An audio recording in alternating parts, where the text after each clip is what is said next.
Come sing a song with me. Come sing a song with me. Come sing a song with me, that I might know your mind. Come sing a song with me. Come sing a song with me. Come sing a song with me, that I might know your mind. And I'll bring you hope when hope is hard to find. And I'll sing a song of love and a rose in the winter time. And a rose in the winter time.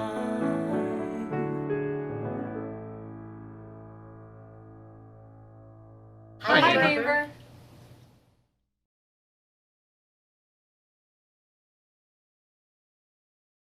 Hi, neighbor. Now, if you're familiar with the show Mr. Rogers' Neighborhood, you've recognized that this was his greeting each episode for over 30 years. And we've been starting our Baja 4 worship services with it as a welcome to the many in our congregational neighborhoods and as a greeting to those beyond. And we welcome 4 neighborhoods in Sierra Vista, Amado, on Tucson's northwest side, and Tucson's midtown as the location of our churches.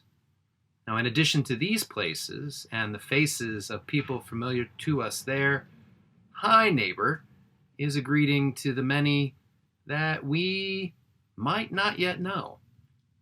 Now, here in Arizona, our Baja 4 neighborhood is on the land stolen from indigenous people, the Chiricahua Apache, the Pascua Yaqui, the Opata, and the Otham peoples were the stewards of this neighborhood long before we were here.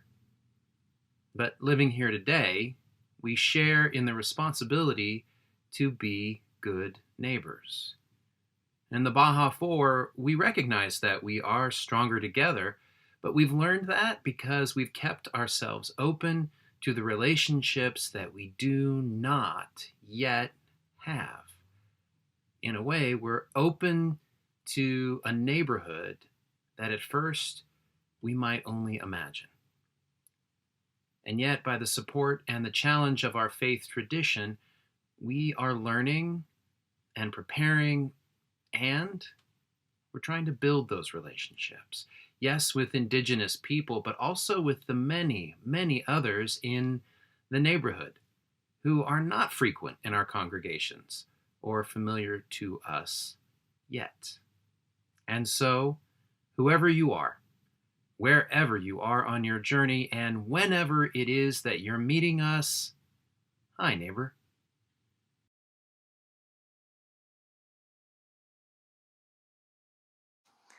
Hi, neighbor. So by now, you must have noticed that we've been a little inspired by Mr. Rogers' Neighborhood. Now, Fred Rogers inspires some of us because he was a minister who ministered virtually for decades. And not because he was forced to or because of a global pandemic, but because he saw an opportunity and chose to. The world he created was a world where you could talk about the stuff that was hardest to talk about, with feeling and honesty and imagination. For those of you who are less familiar with his program, the show had a place called the Land of Make-Believe, and you would follow this trolley into a separate world where puppets talked and played, and in that land, anything was possible. In one interview, he described it this way: In the opening reality of the program, we have to deal with the stuff that dreams are made of. But in the neighborhood of make-believe, we deal with that stuff as if it were a dream. Then, when we come back, we can deal with a simpler interpretation of the dream. Anything can happen in make-believe, and we can talk about it in reality. Now, we have been around our neighborhood, and for many of us, our neighborhoods have felt like full of conflict or full of harm.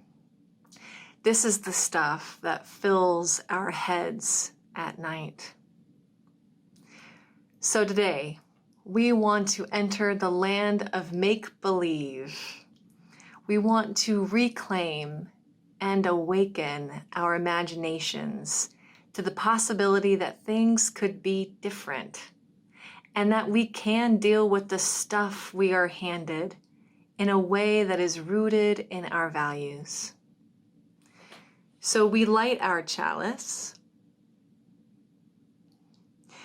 to be a people who are imaginative rather than reactive, to imagine the world we dream of, and to imagine that even though it does not exist yet, we can make those dreams a reality if we dare to start dreaming them together.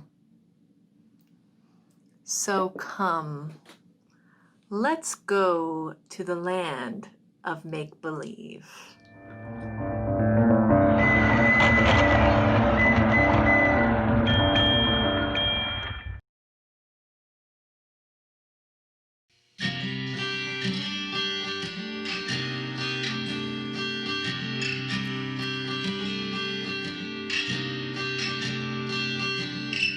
Faith is a forest where doubts play and hide.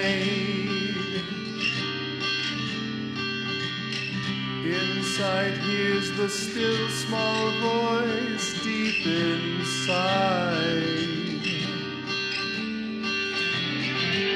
Web of life, may this thread I weave, strength and commitment to all I believe.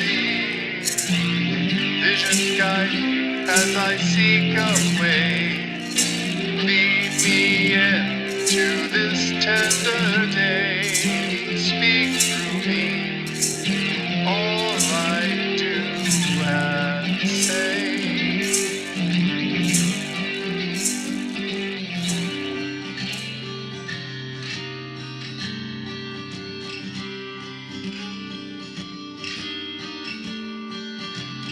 Seeds of the meek and the strong are scattered in the air.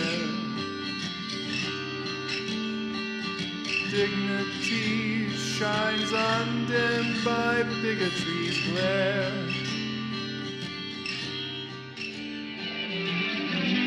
Web of life, may this thread I weave help me bear witness to all I believe. Justice guide me as I seek a way. Lead me into this tender day. Speak through me all I do and say.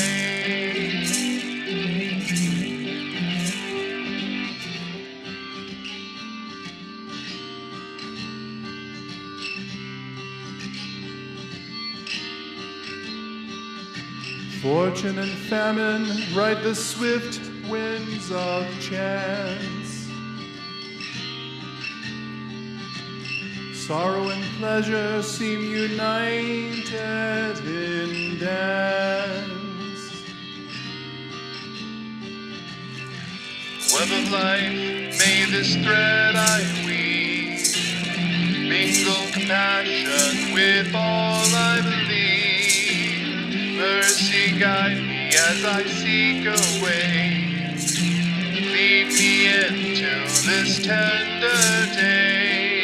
Speak through me in all I do and say.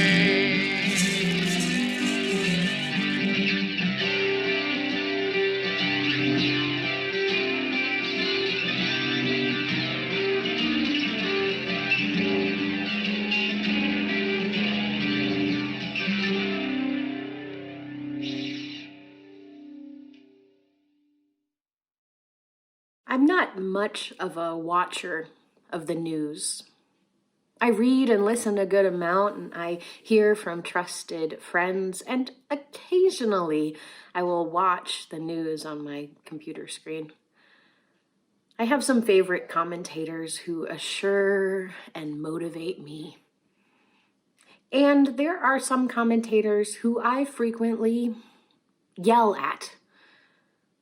Now, I'm not much of a yeller in real life, but when I watch the news, I find myself yelling at my computer screen pretty often, and I'm sure I'm not alone among us, right? Now, yelling at the news does create some change. It stiffens my body, it raises my blood pressure, and it makes me angry, anxious, and frustrated. But yelling at the news does not create societal movement change. Soon, later on in this service, you'll hear from our ministerial intern, Riley, who is talking to us about the idea that if we are visionary, we cannot be reactionary. Riley is going to introduce us to ideas of collaborative ideation and practicing futures together, ideas inspired by activist and writer Adrienne Marie Brown. To begin to embody what this might feel like, we are going to practice right now, wherever you are, imagining our dreamed for future together and out loud.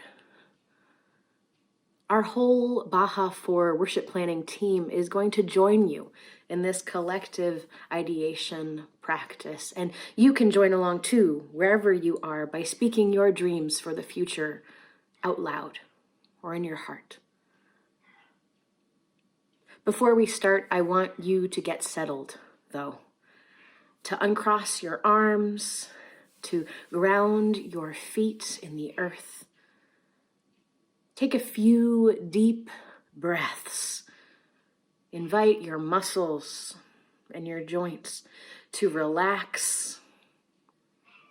And then just bring your awareness to the future, to that world you dream about. The Baja for worship planning team will now start to speak into the world our hopes for our shared future. Please join us as you are ready. Some of us will yell our dreams into this space, and some of us will speak with hushed voices as we utter our most tender longings. All of this is welcome and good and right. And the needs our world has are great and multi-layered, so our voices might layer over one another, and that's okay too. If someone else speaks something that is part of your dream, your longing, you can nod or repeat that phrase out loud to affirm that you share that dream. Let's begin. Join us when you are ready. We prioritize care of the children. Everyone has good food to eat. Everyone is safe and centered. Everyone has a roof over their head and a safe, clean place to live. We read broken web. We'll value the earth tomorrow for the people of today. Everyone is safe in mind, body, and soul. Everyone has voice and value. The culture and sovereignty of all Indigenous peoples are respected. Education is free and accessible to all. Acceptance is more than a principle, it's a lived reality. We listen for hard truths. Education and care start before birth and go beyond death. We show up for one another. We sing together again. Yes, please. Peace and love and justice and equality for all. May we sing that together as well. And We're in all it. acknowledge that all genders are whole and holy. Tina, what's next? We're in it for the long haul. Mhm. Elders and youth are included in decision making. Learn This to be moment becomes a movement. learn to be companions. When we say all, we truly mean all. All means all. All means all. All means all.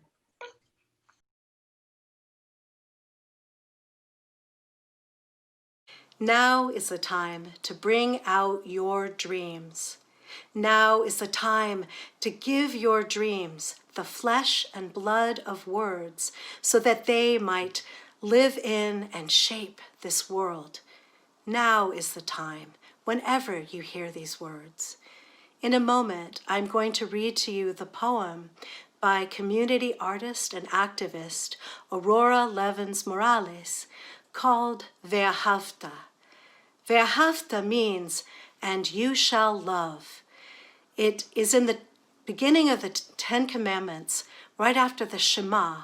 Hear, O Israel, the Lord our God is one God, and you shall love the Lord your God with all your heart and with all your soul and with all your might. And in Deuteronomy 6, we are told to take those words and put them before us always, to say them as we rise up and as we lie down, to put them on our doorposts and on our gates, to teach them to our children, to keep them before us always. And when the Israelites approached the promised land after 40 years of wandering, in Deuteronomy 30, Moses says to them, "Today I set before you life and death. Choose life so that you and your descendants may live." And then what he gives them as part of their guide towards always choosing life are the 10 Commandments. Now, I'm not saying we need to put them up in every school and every courthouse or shove them down anyone's throat, but they are a good guide for living in community. Morales suggests there are other words that we should put up always before us. What words do you choose? What is your sacred? What is your holy? What is your guide? What gives voice to your dreams as each day you choose life? Now is the time, whether you whisper them, proclaim them, sing them, or shout them. Now is the time, for you and we have need of your dreams. Hear these words, Ve'ahavta, by the activist and poet Aurora Levins Morales. Say these words when you lie down and when you rise up, when you go out and when you return, in times of mourning and in times of joy.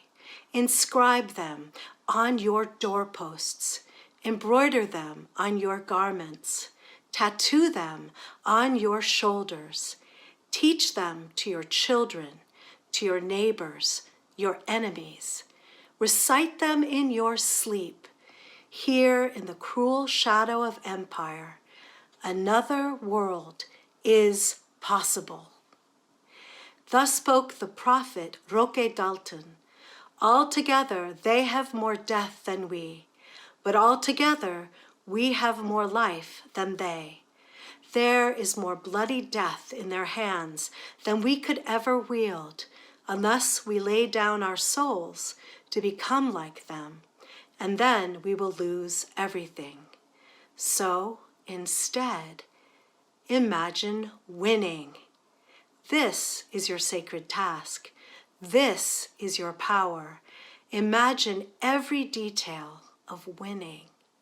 The exact smell of summer streets in which no one was shot. The muscles you have never unclenched from worry, gone soft as newborn skin. the sparkling taste of food when we know that no one on earth is hungry, that the beggars are fed, and that the old man under the bridge, and that the woman wrapping herself in thin sheets in the back seat of a car, and the children who suck on stones, nest under a flock of roofs that keep multiplying their shelter. Lean with all your being towards that day when the poor of the world shake down a rain of good fortune out of the heavy clouds, and justice rolls down like waters. Defend the world in which we win as if it were your child. It is your child. Defend it as if it were your lover. It is your lover. When you inhale, when you exhale, breathe the possibility of another world into the 37.2 trillion cells of your body until it shines with hope. Then imagine more. Imagine rape is unimaginable. Imagine war is a scarcely credible rumor. That the crimes of our age, the grotesque inhumanities of greed, the sheer and astounding shamelessness of it, the vast fortunes made by stealing lives, the horrible normalcy it came to have, is unimaginable to our heirs, the generations of the free. Don't waver. Don't let despair sink its sharp teeth into the throat with which you sing. Escalate your dreams. Make them burn so fiercely that you can follow them down any dark alleyway of history and not lose your way. Make them burn clear as a starry drinking gourd over the grim fog of exhaustion, and keep walking. Hold hands, share water, keep imagining, so that we and the children of our children's children may live.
Once upon a time, there was a very drab village. There wasn't much to do there, especially for a little boy named Apelimando, a boy who loved to dream. His dreams were magic chariots pulled through his mind by galloping hues of color. For him, dreaming was a way of life. The villagers, however, began to talk. Apelimando never does anything useful. He dreams the day away. But Apellamundo had 4 good and true friends, and the 5 friends knew what Apellamundo's dreams could do. You see, whenever he daydreamed with his friends, they could see his dreams shoot right out at the top of his head. There was so much to look at: animals, birds, flowers, all in wondrous, vibrant colors. And Apellamundo enjoyed dreaming for his friends. One day, the children tried to capture the dreams so they could see them when Apellamundo wasn't around. They covered a piece of paper with water, and the dreams stuck. "Hooray!" they exclaimed. "Now we can keep his dreams forever." It wasn't long before they discovered that Apellamundo's dreams would stay on anything that was moist or damp: mops drying over balcony rails, laundry airing on the clothesline, bottoms of fat white ducks waddling up the street. "Boy, Apellamundo," his friends laughed, "you better not dream on a rainy day. What a mess we'd have." Then, one day, when Apellamundo had begun to dream, the sun suddenly hid behind gray storm clouds, and it began to rain. His friends quickly pushed his hat right down on his head, but it was no use. The dream had already drifted up and was floating towards the buildings of the town. The dreams stuck to the walls and storefronts. As soon as the rain stopped, the townfolk came out of their houses and shops. They were stunned when they saw. "Who did this?" an angry woman cried. "I'll find who's responsible for this prank," said the mayor. Then his eyes fell on the children. They were covered with Apellamundo's dreams. "You," the mayor shouted, "what have you children done?" "Do you mean to tell us all of these things on our walls are dreams?" the village elders asked. When the children explained, the adults didn't believe it. "If what you say is true, let's see Apellamundo dream right here and now in this place," the mayor snapped. The adults leaned forward in their seats and watched Apellamundo, but the harder he tried, the more impossible it became to dream. Nothing at all would come into his mind. "I knew they were lying," said a villager. "You should be ashamed of yourselves." As the children walked towards home after their ordeal, they were afraid that Apellamundo's wonderful dreams would never happen again. They walked and worried in their sadness. They didn't watch the path. Then, when they looked up, they were lost in the woods. "Our people will never find us here. They won't even know where to look. If only we could signal them somehow." Then all of the children looked at Apellamundo. "Dream and dream big and bright, and if it's big enough, it'll rise above the trees, and people in the village will see it, and they'll know we're here," they cried. But Apellamundo was quiet. "I can't dream anymore," he cried. "You have to," they said. All Apellamundo could think of were the bitter words of the people who didn't believe in him, and try as he might, nothing would appear in his mind. Apellamundo looked in the eyes of the people who loved and believed in him. Then he closed his eyes and began to see bright colors. Shapes and textures floated from the top of Apellamundo's head. They twisted through the air. The wind caught them and lifted them high above the trees. Sure enough, the villagers saw the dream just above the forest where the children were. They all followed this vision, and when they found the children, they wept for joy. Never again would they question the importance of dreams.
I just can't think of anything more accurate as a way to begin than with a big sigh.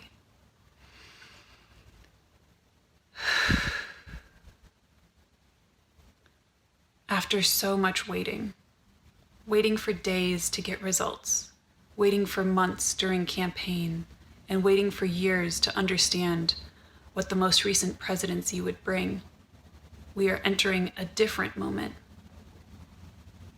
And even though I feel a sigh of relief from all that tension and all that waiting, it is a bittersweet moment to become so poignantly aware of all of the divisions that run deep in this moment in our country and in our culture. And it's easy to see them as us and them divisions. With two-party politics, it seems sometimes like there's only two issues. Are you a Republican or are you a Democrat? But in reality, it's also clear that there are many fractures running in many directions along all different issues and values. That extreme fracturing feels overwhelming. And at times, I feel as though it is a lack of wholeness. It is a brokenness that has gotten us here. But a thought that has been inspiring to me recently is thinking about the structure of the earth. And we think of the earth as one solid whole. But we also know that the surface of the earth is made of many plates, each of which has an edge rubbing up against another tectonic plate. And at the places that those plates meet, things are changing. And so just like our culture, we have many places where things are changing. And when we talk about geology, those tectonic plates meet at the fault line. And in our culture, we experience those differences often as the fault line. It is easy to say, I'm right, you're wrong, and it's your fault that you're wrong. We're at a moment right now where we have to reconcile collectively that we have many differences. And in order to get to that place of reconciling history, reconciling current struggle, and dreaming a future together, we are being asked to imagine, to create, and to dip into the well of vision for what we might see together, which is not about sighted eyes, but it is rather about the ability to look at what isn't already in existence, to dream. In Emergent Strategy, Adrienne Marie Brown says, imagination has people thinking they can go from being poor to a millionaire as part of a shared American dream. Imagination turns brown bombers into terrorists and white bombers into mentally ill victims. Imagination gives us borders, gives us superiority, gives us race as an indicator of capability. I often feel I am trapped inside someone else's imagination, and I must engage my own imagination in order to break free. All of this imagining, in the poverty of our current system, is heightened because of scarcity economics. There isn't enough, so we need to hoard, enclose, divide, fence up, and prioritize resources and people. We have to imagine beyond those fears. We have to ideate, imagine, and conceive together. We must imagine new worlds that transition ideologies and norms so that no one sees Black people as murderers or brown people as terrorists and aliens, but all of us as potential cultural and economic innovators. This is a time travel exercise for the heart. This is collaborative ideation. What are the ideas that will liberate all of us? The more people that collaborate on that ideation, the more that people will be served by the resulting worlds. Science fiction is simply a way to practice the future together. I suspect that is what many of you are up to, practicing futures together, practicing justice together, living into new stories. This is our right and responsibility to create a new world. What we pay attention to grows. So I'm thinking about how we grow what we are all imagining and creating into something large enough and solid enough that becomes a tipping point.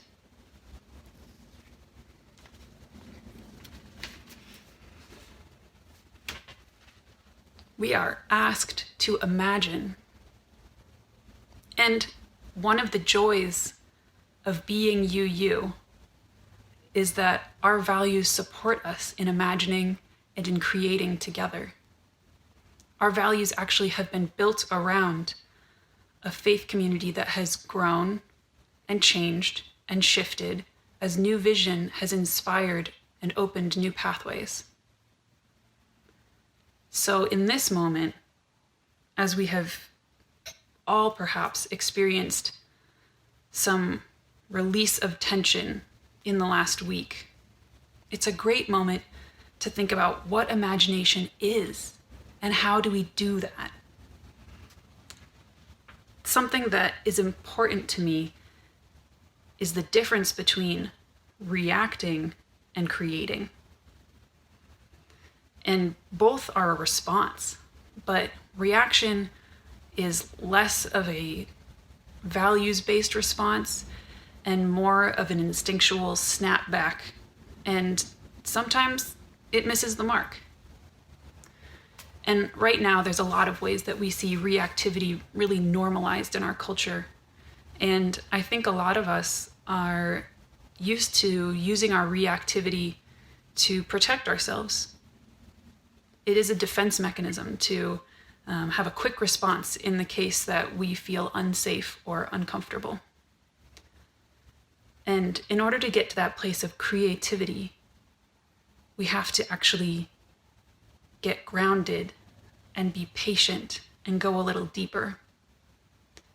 And what I like to think about for the image of that is that returning to the tectonic plates, something that happens at the tectonic plates is that mountains rise up. And mountains grow as two plates press together, or as plates rub together and volcanoes erupt. And that process takes time. But that the growth of mountains is this beautiful celebration of all the ways to be different. Not everything needs to be at sea level, and some places should snow while other places have rain, and the rivers have places to run.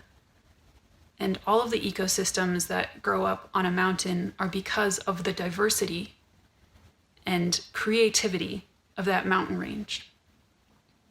So as we move forward into this deeply divided time,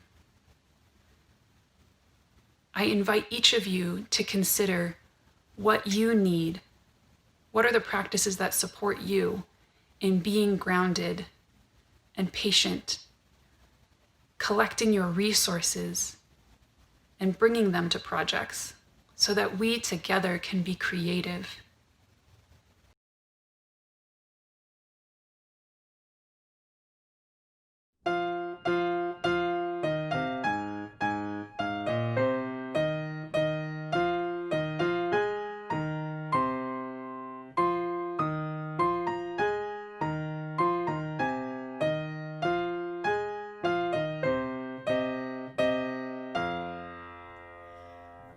This old world is full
Mr. Rogers writes, imagining something may be the first step in making it happen, but it takes the real time and real efforts of real people to learn things, make things, turn thoughts into deeds, or visions into inventions.